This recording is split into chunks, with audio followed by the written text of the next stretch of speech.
সকালে উঠেই এইরকম গাছটাকে দেখে মনটা ভীষণ খারাপ হয়ে গেল। এই স্পাইডার প্ল্যান্টটাকে এনেছি প্রায় 1 বছর হয়ে গেছে, খুব সুন্দরভাবেই হচ্ছিল। হঠাৎ কি হলো কি জানি, সকালে উঠে দেখি এই অবস্থা। কি সকাল সময় তোমার গল্প?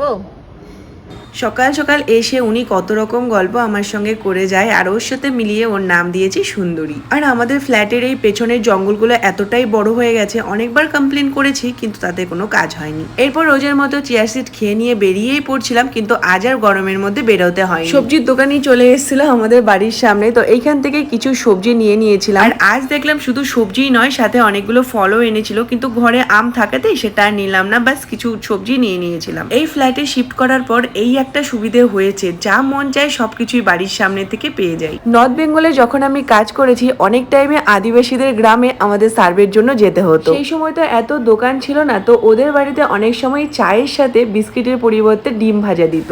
আজ হঠাৎ সেই দিনগুলোর কথাই মনে পড়ে সেই টেস্টটাই পেতে ইচ্ছে হচ্ছিল, তাই সকাল সকাল ব্রেকফাস্টে এই বানিয়েছিলাম। ব্রেকফাস্ট করছিলাম, হঠাৎ দেখি এই দাদা বেশ ভালো তরমুজ নিয়ে এসেছিল, তো সেইখান থেকে তরমুজটা রেখেছিলাম। কলকাতায় কিছুদিন থেকে যা গরম পড়েছে, তরমুজের ঠান্ডা ঠান্ডা শরবত বা ঠান্ডা ঠান্ডা তরমুজ কেটে খেতে কিন্তু আমার দারুণ লাগে। আজ ছিল রবিবার, কিন্তু রবিবারের দিনেও আজ মাটন বা চিকেন কোনোটাই হয়নি, নিয়ে এসেছিলাম চিতল মাছ আর বানিয়েছিলাম পটল বাটা আর চাটনি। তো চলো আজকের ব্লগটা এইটুকুই।